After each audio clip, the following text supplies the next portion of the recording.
Buenas noches, buenos días, buenas tardes, no sé exactamente a qué tiempo van a ver este video, siempre les digo lo mismo, pero sean ustedes bendecidos y gracias por venir y escuchar lo que estamos dando. Para nosotros es bien importante que se entienda la historia y lo que ha sucedido a través de los siglos hasta llegar al famoso holocausto. Porque ese holocausto hay que sentirlo, como he dicho antes. Ese holocausto no se puede ver y decir, bueno, mataron a tantos millones. No hay mucho más en la historia. Tenemos que verla, tenemos que entenderla, ponerla en el corazón. Y quizás el mundo cambie. Porque si no enseñamos, ¿quién enseña? Si no llevamos nosotros el conocimiento, ¿quién enseña? ¿Qué me dice de todas esas personas que hay en el mundo que no conocen esto? No tienen la menor idea de las cosas que han sucedido a través de los siglos. No tienen la menor idea.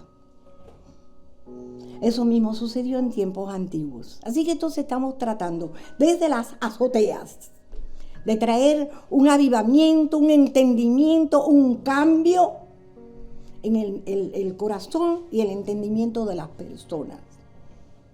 Cosa que sus vidas pueden hasta cambiar. La mía cambió completamente cuando yo entendí lo que era el holocausto, lo que fue el holocausto.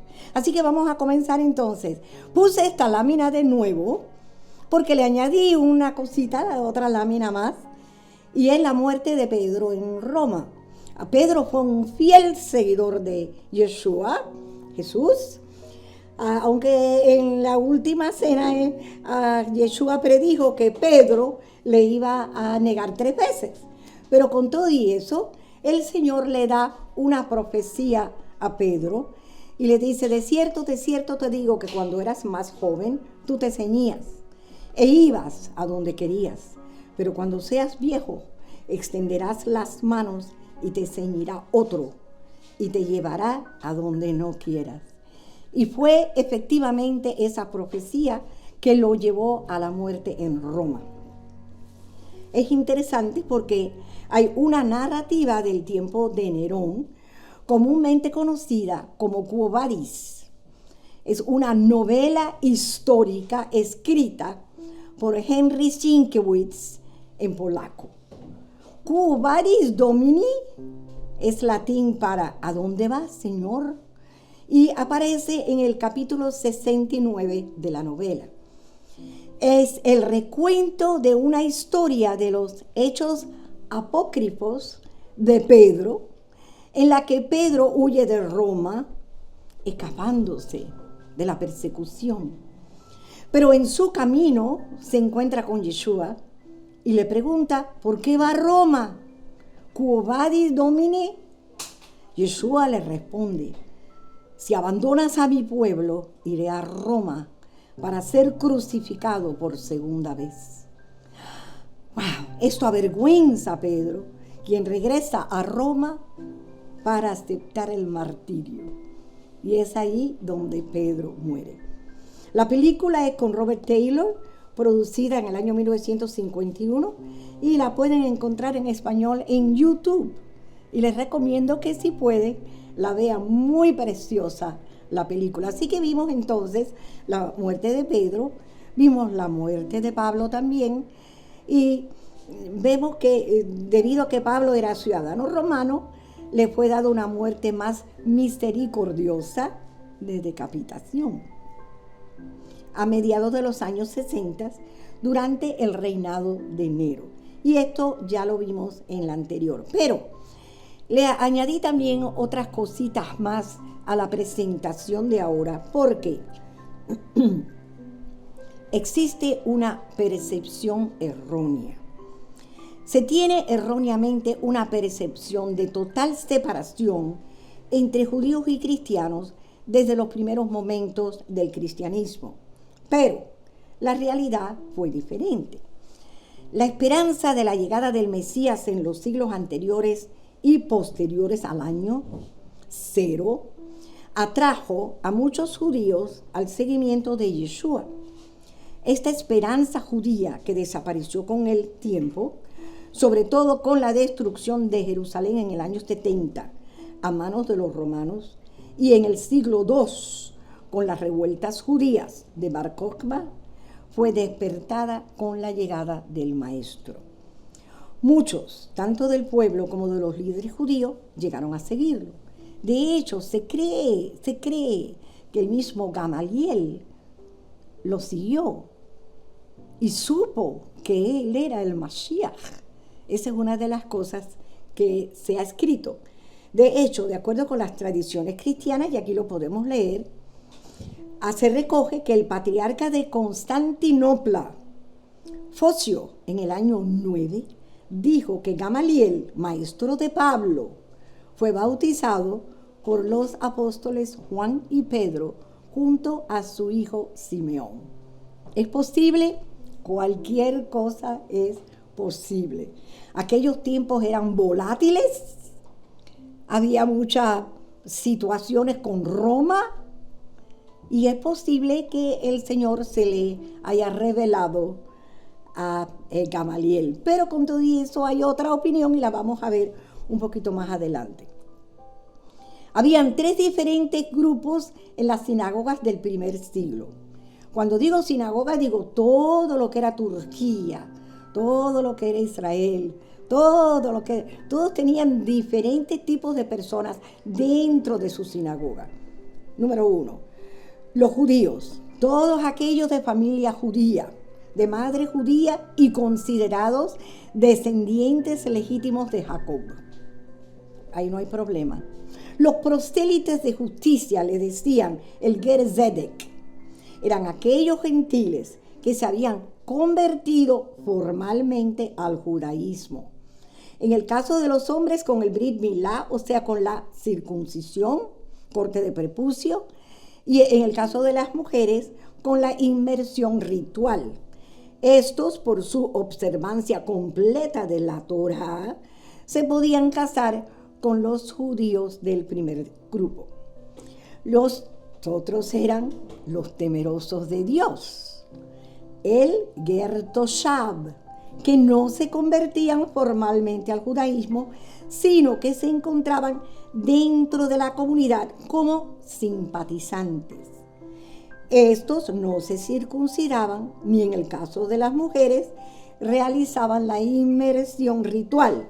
No eran conversos al judaísmo, pero eran adherentes o amigos, y por tanto convivían dentro del marco sinagogal. Eso quiere decir que esos 3 diferentes tipos de personas existían en las sinagogas aún antes de llegar Yeshua. Una prueba es Cornelio, el temeroso de Dios. Aquí vienen los gentiles. El problema que sucedió no precisamente que los gentiles, entonces la cantidad de gentiles que estaban entrando en esas sinagogas. Y eso presentaba un problema para el judío. ¿Por qué? Porque iban a perder sus señales nacionales. ¿Ve? Entonces les era difícil cuando había muchos gentiles metidos en la sinagoga. En Hechos 10 vemos a Cornelio, un centurión, hombre justo, temeroso de Dios, y así les decían los temerosos de Dios. Como bien lo testifica toda la nación de los gentiles. Ha recibido instrucciones en una revelación por medio de un santo ángel para hacerte venir a su casa y oír tus palabras. En otras palabras, este señor Cornelio recibió esta visión para mandar a buscar a Pedro, y Pedro a ver a Cornelio, y entonces le dice la famosa frase: tú y tu casa serán salvos, le dice Pedro a Cornelio. Si los gentiles no judíos ingresaban en masa dentro de la sinagoga como temerosos de Dios y no se les exigía la circuncisión, entonces la señal de identidad nacional desaparece. y el pueblo judío se transforma en una religión universal sin su vinculación nacional. No podía ser. Debido a que nunca en el judaísmo se ha obligado a los gentiles a convertirse al judaísmo, este problema, aunque indirectamente relacionado con el mesianismo, en realidad no tenía una relación directa con el asunto del Mesías o no Mesías, que era hasta ahora el núcleo del debate dentro del mundo judío. En Hechos 15 vemos que entonces algunos que vinieron de Judea enseñaban a los hermanos: si no se circuncidan de acuerdo con el rito de Moisés, no pueden ser salvos. En otras palabras, le estaban quitando o evitando que los gentiles fueran salvos. Dos posiciones diferentes. Primero, los judaizantes afirmaban que no es posible creer en el Mesías de Israel si este gentil no se integraba al pueblo judío, o sea, se circuncidaba y convertía. Otros afirmaban que era posible creer en el Mesías de Israel sin pertenecer formalmente al pueblo judío. Saulo de Tarso, Pablo, en sus primeros años, se ve envuelto en estos interminables debates dentro de la teología judía. El interrogante de aquella época era: ¿ha llegado o no el Mesías de Israel? Pero si el Mesías de Israel ha llegado, ¿acaso los gentiles no alcanzan la salvación mesiánica a través del Mesías de Israel? Entonces, no nos encontramos con un debate interior dentro del judaísmo, sino que estamos ante otro problema, y es un problema mayor, porque afecta la identidad religiosa nacional del pueblo de Israel. Esto hace que muchas cosas sucedan y comienza una gran separación. Otra cosa que también casi termina de destruir la relación entre los mesiánicos o los judíos creyentes en Yeshua y los no creyentes fue la toma de Jerusalén. Vimos que el centurión romano y las legiones romanas rodearon la ciudad y lentamente comenzaron a exprimir la vida de la fortaleza judía. En el año 70 los atacantes habían roto las paredes exteriores de Jerusalén. Comenzaron un saqueo sistemático de la ciudad. En la victoria los romanos masacraron a miles. Para la diversión del público, qué triste. Miles más fueron esclavizados y enviados a Egipto. Otros fueron dispersados en arenas de todo el imperio romano. Queman el templo. Recordémonos que el templo no es el primer templo. Este templo es bastante diferente. Faltan muchas cosas en este templo que el primero tenía. Pero con todo y eso, es el segundo templo hecho por Esdras y Nehemías. Entonces, el asalto terminó con un incendio. Y se dice que verdaderamente Tito, el general, Tito, que fue el que entró a tomar la ciudad de Jerusalén, él no quería destruir el templo, pero que uno de sus soldados lanzó una antorcha al interior del templo y ardió rápidamente. Otras personas, un cronista cristiano, Sulpicio Severo, dice que sí, que Tito quiso quemar el templo. Como quiera que sea, fue quemado y todas sus cosas fueron dentro del templo, fueron llevadas a Jerusalén, a Roma. 1.100.000 personas fueron asesinadas, murieron, 1.100.000 personas murieron. Fuentes antiguas informan que 97.000 personas fueron capturadas y esclavizadas. Entonces, si ustedes van a Roma, ustedes van a ver el famoso Arco de Triunfo de Tito. En el año 80-81 se hizo este fenómeno. Aquí dentro de este arco, en las paredes, Si ustedes se paran abajo, ustedes van a ver esto. Esto es específicamente lo que se llevaron a Roma. Aquí podemos ver la menorá, podemos ver las trompetas y otras cosas más que todos se llevaron. Ahora, es verdad que la iglesia en el Vaticano tiene en su posición los utensilios del Sagrado Templo. Vamos a investigar un poquito eso. Por una parte, el rabino Jonathan Schenzel de Jerusalén, después de hacer un estudio de los utensilios, cree que el Vaticano los tiene. Por otra parte, el doctor Stephen Fine, profesor de historia judía, director del Centro de Estudios de Israel de Yeshiva University, nos da la siguiente explicación. Dice, debemos saber que el Vaticano ni siquiera existía en el primer siglo de la era común. El Vaticano comenzó a existir recién alrededor del año 700 a.C. Además, Roma fue saqueada por los visigodos, los vándalos, los sarracenos, los ostrogodos, cerca del siglo V, por lo que todo utensilio que hubiera habido allí habría sido destruido. Quizás. De hecho, los papas comenzaron a vivir allí recién en el año 1377. Pero es imposible, dice él, que los utensilios hayan llegado al Vaticano, ya que el Vaticano no fue el sucesor del Imperio Romano. Pero yo encontré un pero. Siempre hay pero.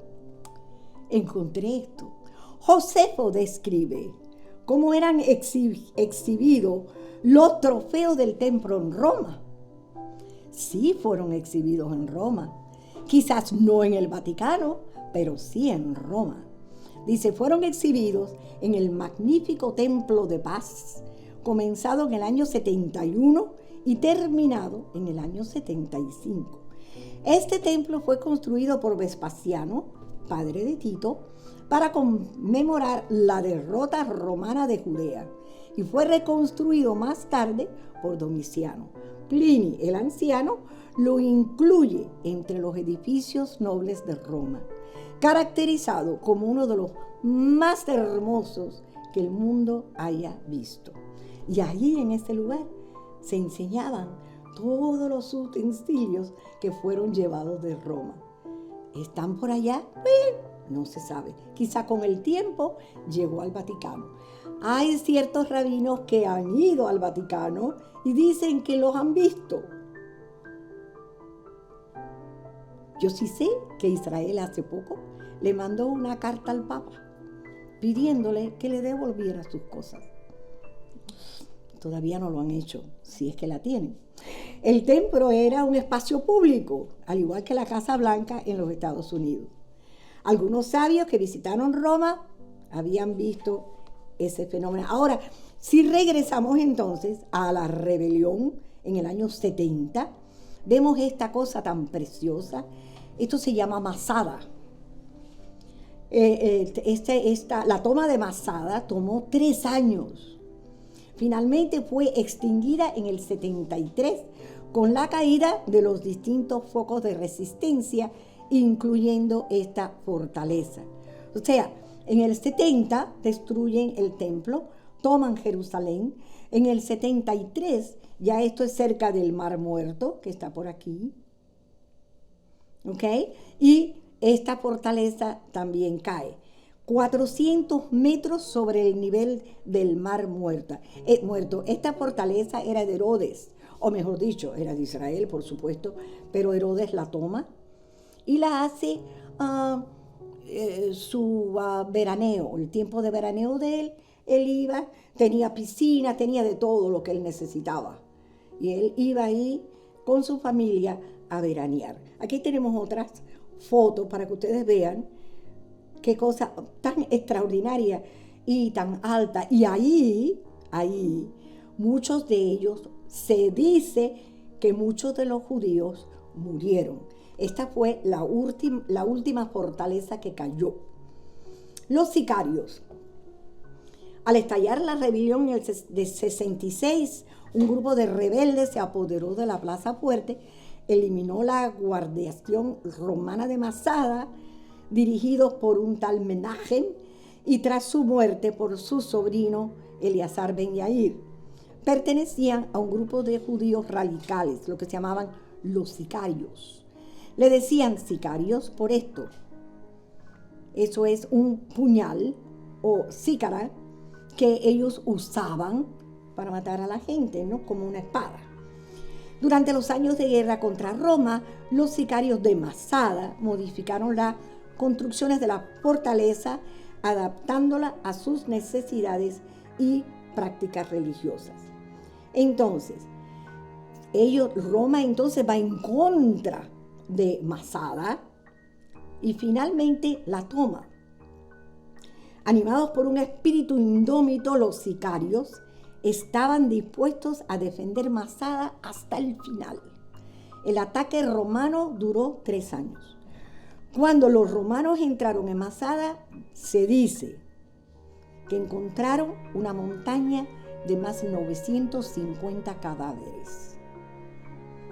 Para conmemorar la victoria, Roma acuñó una moneda con la leyenda que se llama Judea capta o Judea cautiva. Y ustedes pueden ver aquí cómo es una palma y una mujer llorando, y también vemos un general en postura desafiante. Esta palmera es el símbolo del país. El recuerdo de Masada se perdió durante casi 1200 años, hasta que su redescubrimiento a mediados del siglo XX la convirtió en símbolo de la tenacidad judía por conservar la independencia y la libertad. Subir Masada no es fácil, pero bajar Masada todavía es peor. Increíble poder llegar hasta allá arriba en Masada. ¿Qué sucede ahora?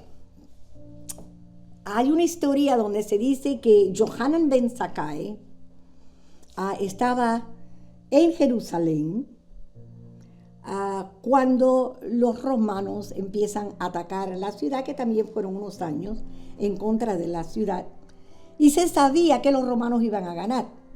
Entonces Johanan ben Zakkai decide salirse de Jerusalén, ir entonces a ver a Tito, el general que estaba encargado de la guerra romana, y pedirle un favor. Interesante que Johanan le profetiza a Tito y le dice: tu padre va a morir y tú vas a ser el próximo a tomar el gobierno de Roma. Tito dice: ok, se lo cree, sucede más adelante, pero el rabino le dice: lo que necesito que me des por esta profecía que te estoy dando y que va a suceder, quiero que me des la ciudad de Yabne. Esa ciudad de Yabne queda, como ustedes pueden ver, como unas 30 millas quizás más o menos de Jerusalén. Y entonces el rabino Johanan, por cierto, antes que se me pase, él sale en un féretro. Él le dice a sus corregiolarios que lo metan en un féretro, que lo saquen de la ciudad de Jerusalén. Solamente los muertos podían salir de ahí. Ahí no entraba nada y salía nadie. Y él le dice: sácame en féretro, llévame a Tito que voy a hablar con él. Y entonces le pide que le dé la ciudad de Yabne. Muy interesante. Él sale del féretro y dice: ¿tú qué haces aquí? No estaba muerto. Quería entonces que la nación continuara con su religión. ¿Por qué? Porque todo estaba siendo destruido. No había más nada. Segundo templo destruido. Sacerdocio destruido. Todo destruido. No quedaba nada. ¿Qué hace? ¿Qué hacen los judíos sin un templo? ¿Qué hacen los judíos sin un sacerdocio? Sin tocar el shofar, sin una Pascua. ¿Ve? Y entonces ellos lo que hacen, tanto Johanan ben Zakkai como Gamaliel el anciano, que dije que era probable que él hubiera conocido a Yeshua más o menos, pero ellos dicen que no, que él fue el presidente del Gran Sanedrín en Yabne. Pues ellos verdaderamente salvaron, por decir así, lo que es la continuidad de la nación judía. Estos fueron. Entonces, esto se llama nacimiento del judaísmo normativo. ¿Por qué? Porque ahora son normas.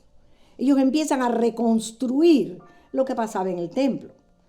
Una transición de templo a no templo.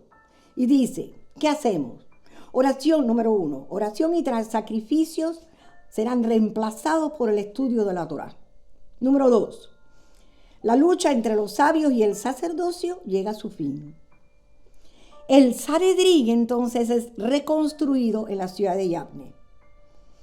Y la abierta y coerciva persecución de los cristianos, porque estaban persiguiendo a los cristianos, ahora cambia a una sutil y sofisticada oposición. Acuérdense, mataron a Esteban. Después mataron al hermano del Señor. O sea, acá había una persecución contra ellos increíble. Eso cambia a algo más sutil. Y vamos a ver ahora qué cosa es eso. Se pone una prueba, entonces, para identificar al apóstata. ¿Quién es un apóstata? Judío mesiánico. Judío mesiánico cree en Yeshua. El Sanedrín no cree en Yeshua. Los rabinos no creen en Yeshua. Y ahora tienes el otro lado que cree en Yeshua. Es de nuevo un fratricidio, hermano contra hermano. No es la primera vez que sucede. Son varias veces que hay fratricidio en Israel. Oración y sacrificio reemplazado por el estudio. Ellos se basan en la primera de Samuel 15, versículo 22, para reemplazar con estudio. El Señor dice, ciertamente el obedecer es mejor que los sacrificios. Para obedecer hay que saber, hay que estudiar. En Isaías 1, ¿qué necesidad tengo de tus multitudes de sacrificios? No más sacrificios. Claro, no podían hacer sacrificios, no había templo. Este es un reemplazo. Y dice, la tierra será llena del conocimiento del Señor como las aguas cubren el mar. Isaías 11:9. El liderato, entonces, es traspasado a manos de los sabios. Ninguna otra secta tiene un papel significativo sobreponiendo los conflictos entre la casa de Shammai y la de Hillel para que el judaísmo sobreviviera. Cambio a una sutil y sofisticada oposición a los judíos mesiánicos. ¿Qué hacemos con esta gente? Con rabinos en liderato, no más templo, no más sacerdocio, comienza una nueva fase de hostilidad hacia los cristianos. De una persecución abierta y coerciva, pasamos a una posición más sutil y sofisticada. Mucho mejor, no tan mala. Estas nuevas autoridades no toman una persecución activa, quizás como la estricta vigilancia de los romanos y posible a una orientación más liberal. Número 1, la maledicción. Las 12 benedicciones, lo que se llama el Shmoneh Esrei, y la 13, que se llama el Birkat Haminim. El Birkat Haminim dice lo siguiente, que el apóstata, ya el apóstata es el cristiano, ¿ok?, no tenga ninguna esperanza y que el imperio de orgullo sea desarraigado prontamente en nuestros días. Que los nazarenos y los minim, apóstatas, perezcan en un instante y que sean borrados del libro de la vida y no sean contados entre los justos. Bendito seas tú, Adonai, quien derriba al orgulloso. Según el historiador Marcel Simon, el texto palestino de la maledicción, y la fecha es la siguiente. El texto fue la sugerencia del rabino Gamaliel II, un poco después de la caída de Jerusalén, y es muy probable que haya sido el año 80. Fue insertada en el Shmoneh Esrei la célebre fórmula contra los minim. Muy interesante, porque verdaderamente todo empieza ahora a romperse entre los gentiles temerosos de Dios, los creyentes en Yeshua, y la situación que se ve, pero ya no hay templo. Lo único que queda es Yabne y los sabios en Yabne y unas cuantas sinagogas. Ahora, la fecha 80-90 para la introducción de la maledición es aceptada prácticamente por todos los estudiosos y otros historiadores, quienes escribieron lo que se llama el conflicto, un gran conflicto entre ambos. ¿Cómo se sabía que era un minim? Porque iban todos a la sinagoga. No crean ustedes que los creyentes no iban a la sinagoga. Iban a la sinagoga. ¿Y para qué iban a la sinagoga? Para poder hablar de aquel en quien habían creído. Entonces entraban en la sinagoga, ¿y qué es lo que sucede? Mire lo que dice. ¿Cómo sabían que era un apóstata, un minim? Debido a que todos los miembros de la comunidad podían ser llamados en turno por la ausencia de los sacerdotes oficiales para oficiar en lugar de ellos a la adoración pública, el método era certero. El participante, contaminado con la herejía, tenía necesariamente que dudar al pronunciar esta benedicción, puesto que con ella pronunciaba su propia condenación. Qué interesante. Eso quiere decir que entraban todos juntos en la sinagoga. Era turno de llamar a uno de ellos. Ellos no sabían si era o no era creyente en Yeshua, pero cuando llevaban un creyente en Yeshua, esa persona no quería decir la maledición. Lo que quería decir eran las otras bendiciones. Y si fallaba en ese momento de decir mal, o se aguantaba de decir la maledición, entonces ellos sabían que era un apóstata. Muy interesante. Pero esta era la situación que encontramos en Israel después de la caída del templo. El historiador Dio Cassius escribió que Adriano en Jerusalén fundó una ciudad en lugar de la que había sido arrasada, dándole el nombre de Aelia Capitolina. Y en el sitio del templo de Dios levantó un nuevo templo a Júpiter. Además de lo anterior, el emperador Adriano prohíbe la circuncisión, el respeto del sábado, las leyes de pureza en la familia. La intención de Adriano era civilizar, entre paréntesis, civilizar, cambiar. En sí la idea era cambiar, incorporar de una vez por todas a los judíos a la cultura grecorromana. Eso no ha parado. Hasta el día de hoy todavía se trata de hacer lo mismo. Dice, esto trajo una guerra de no escasa importancia ni de breve duración. Para los judíos, que consideraban intolerable que razas extranjeras pudieran vivir en su ciudad y ritos religiosos extranjeros fueran permitidos. Ustedes se podrán imaginar el lugar del templo, el lugar donde los sacerdotes hacían adoración a Dios, ahora se va a hacer adoración a Zeus. Entonces ellos no podían con eso, tenían que luchar en contra de eso. Entonces, ¿qué pasa? Otra rebelión más, una rebelión más. Por otro lado, las fuentes judías, si bien reconocen como cierta esta resolución del Minim, asigna mayor prioridad a los decretos dictados por el líder de la rebelión, la estrella de la mañana. Aquí viene otra rebelión grande. Esto sí que terminó completamente. de esta rebelión, ya los judíos no podían ir más arriba a Jerusalén. No podían entrar para nada en Jerusalén. Fue un total desastre.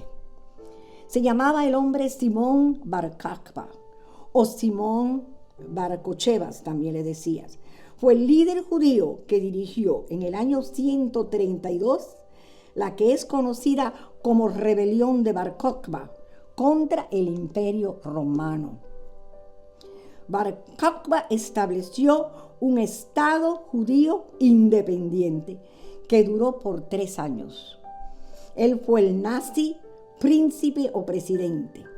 No era cargo hereditario.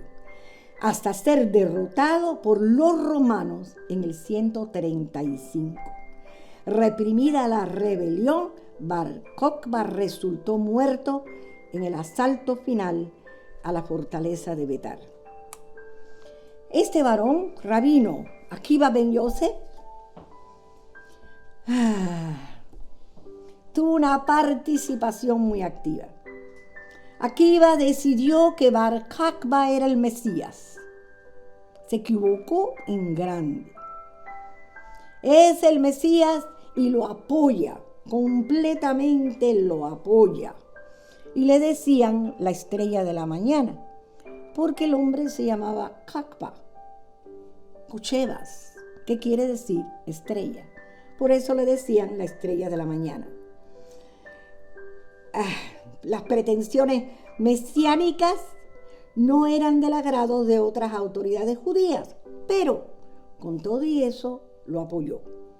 Fue capturado por los romanos y torturado con peines de hierro calentadas al rojo vivo, con aquello que arrancaba la piel y carne, y es considerado uno de los 10 mártires del judaísmo, y su nombre es recordado en el servicio de Yom Kippur.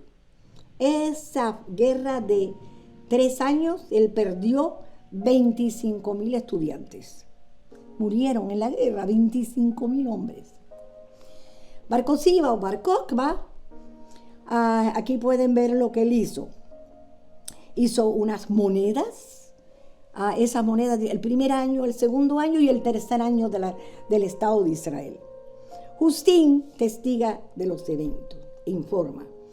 En la reciente guerra judía, Bar Kokhba, líder de la revuelta judía, ordenó que solo los cristianos deberían ser sometidos a terribles tormentos, a menos que renunciaran y blasfemaran a Jesucristo, Yeshua HaMashiach. ¿Qué sucede con esto? Que por supuesto los judíos mesiánicos no creyeron y salen lo que afuera a las 10 ciudades que están, se llama la Decápolis, fuera de Jerusalén, no apoyaron a este hombre. Ellos conocían al verdadero Mesías. Aquí pueden ver una foto también de Simón el Cristo, que era él, Simón Bar Kokhba, y cómo él hace, ¿ve? La palma, que esa es Israel, y esta es la inscripción que él pone.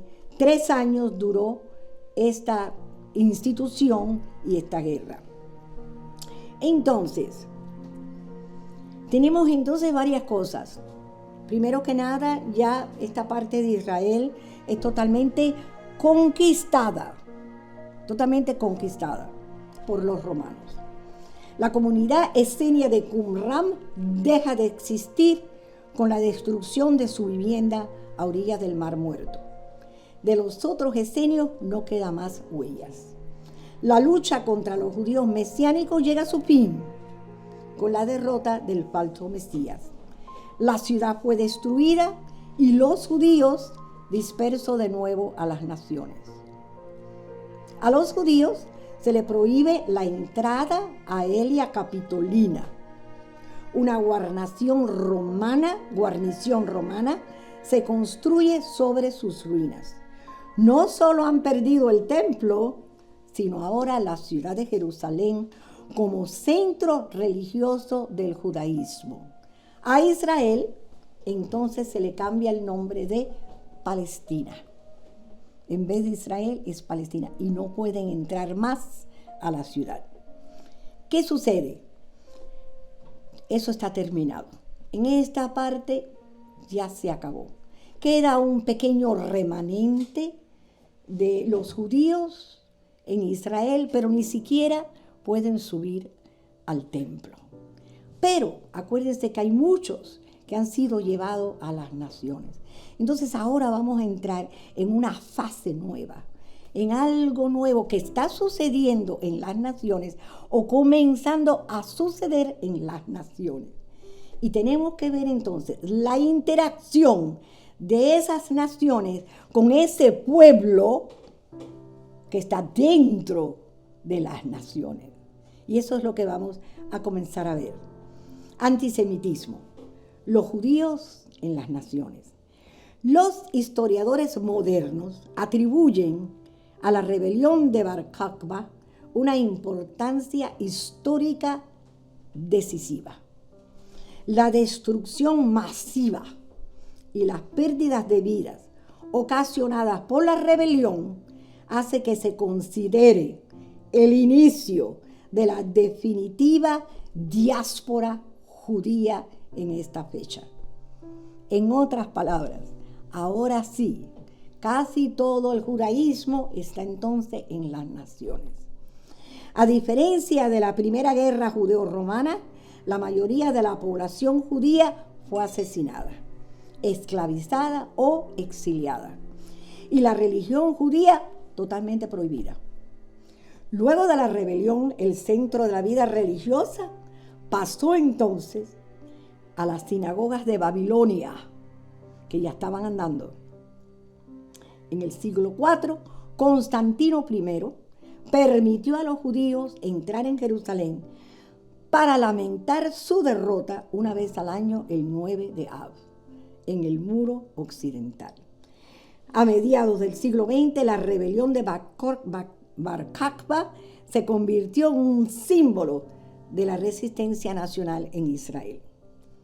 Aquí podemos ver los falsos mesías. ¿Cuántos mesías no han habido? En todas las naciones, en el cristianismo y en el judaísmo, en ambos. En Mateo 24, versículo 5, Yeshua dijo: porque muchos vendrán en mi nombre, diciendo, yo soy el Cristo, yo soy el Mashiach, y engañarán a muchos. Si ustedes pueden ver y leer, desde el año 400 al año 1816, todos esos puntitos negros que ustedes ven, ahí nacieron, vivieron y murieron muchísimos falsos Mashiach. Un poquito triste, pero tenemos que ver cuál es la situación de ellos en las naciones. ¿Por qué buscan el Mashiach? La única esperanza de Israel es el Mashiach de Israel. Por lo tanto, ellos aún mismo en las mismas naciones, ellos están buscando por un Mashiach. Muchos de ellos, soy yo. Y no era. Pero esa era entonces la situación que ellos tenían. En tiempos de persecución, mire lo que dice arriba, en tiempos de persecución, incertidumbre o extrema pobreza, muchos judíos buscaron ayuda en los falsos mesías, que en su mayoría ofrecieron devolverlos a Jerusalén. Se desconocen mayores detalles sobre estos personajes. De algunos no se sabe siquiera el nombre. Uno de ellos se fue a Turquía y se convirtió en islámico. O sea que muchas situaciones pasaron en las naciones. Ahora, en Ezequiel 37, del 11 al 14, la esperanza de Israel dice lo siguiente: oh hijo de hombre, estos huesos son toda la casa de Israel. He aquí que ellos dicen, nuestros huesos se han secado, se ha perdido nuestra esperanza, somos del todo destruidos. Por tanto, profetiza y diles que así ha dicho el Señor Dios. He aquí, oh pueblo mío, yo abriré sus sepulcros, los haré subir de sus sepulcros y los traeré a la tierra de Israel. Y sabrán que soy el Señor, cuando yo abra sus sepulcros y los haga subir de sus sepulcros, oh pueblo mío, pondré mi espíritu en ustedes y vivirán. Los colocaré en su propia tierra y sabrán que yo, el Señor, lo dije y lo hice, dice el Señor. Hay una canción que no sé si lo vamos a poder poner, por lo menos aunque sea en un poquitito abajo, que se llama La canción de los huesos secos por Paul Wilbur. Y esa precisamente sale de aquí. Así es que gracias por escucharnos y la semana que viene pues tendremos un poquito más de historia hasta llegar al Holocausto. Muchas bendiciones.